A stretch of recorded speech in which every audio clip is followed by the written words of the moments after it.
Hi there. Today, about how to deal with suffering. Is there a quick way to stop suffering? Yes. There are some steps to follow. I'll explain later on in this video. Let's start with a quick run through what is suffering. Suffering is an experience of a pain or distress that persists over long periods of time. It does not go away. It renders one a victim of this experience. One is overwhelmed by this experience. Why does suffering happen? What are reasons for suffering? There are countless reasons for why one experiences suffering. Countless. Everything to this point converges into this experience of suffering. It could not be any other way. The experience of suffering is here, and it was bound to happen for countless reasons. So you need to accept it.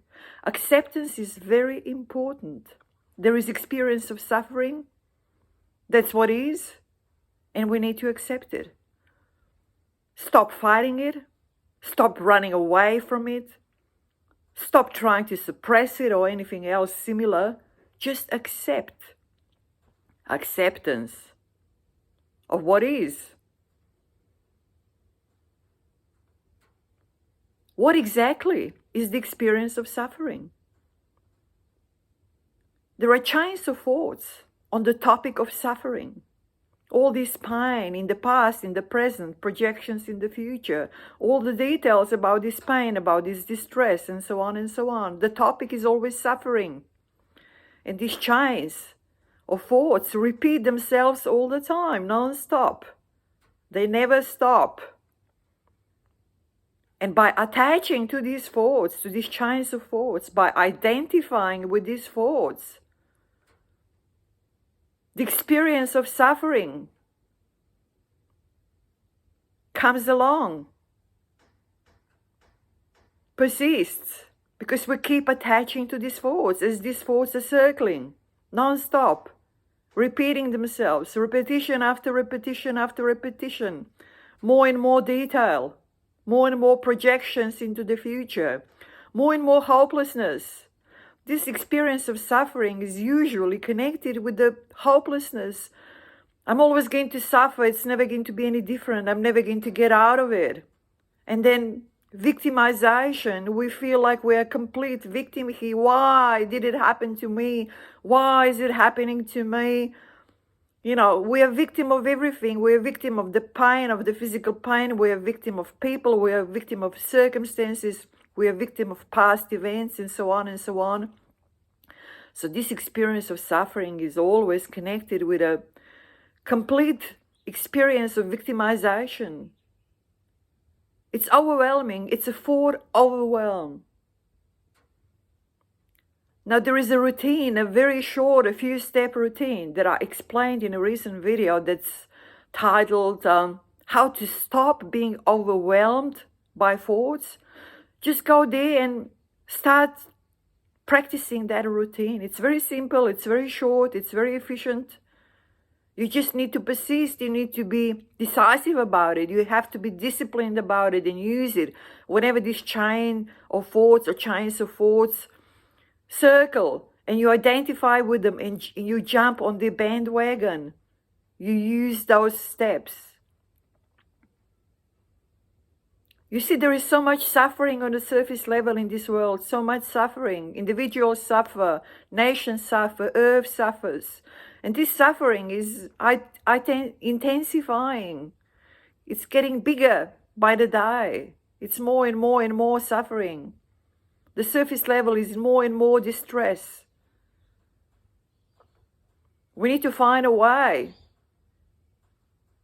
to keep ourselves away from this mental overload, overwhelm.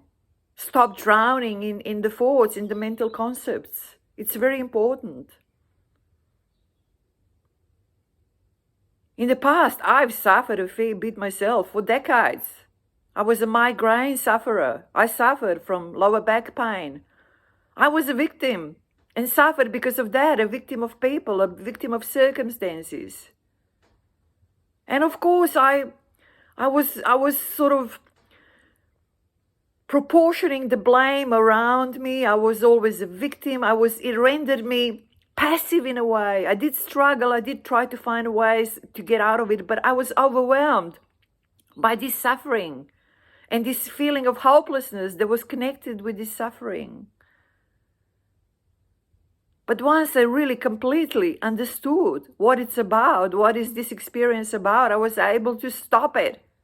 And nowadays I look back and I laugh at it. It's a great place to be. There are, of course, physical pains that you suffer from. And because we're still obviously attached to the bodies, this physical pain will stay, but it will not be suffering anymore. It will be just a physical pain that is manageable. And all the other ways of suffering, like psychological suffering that can be then coupled with physical suffering and so on, it can just disappear very quickly by using these few steps, by using this routine. Because there is so much suffering going on without any physical reason for it. It's just a suffering from thought overwhelm, thought overload, mental concept overwhelm, distress. So yes, we can stop suffering. We can stop suffering quickly. We need to use the right steps. We need to accept it, and we need to sort of understand a bit of what suffering is, what is going on while we are experiencing suffering. And we can put it behind us very efficiently. Now, if you're serious about wanting to stop your suffering, start using the steps, start using them straight away. Practice for a while, and if it doesn't work for you, just drop it, no harm done. Take care. Bye-bye.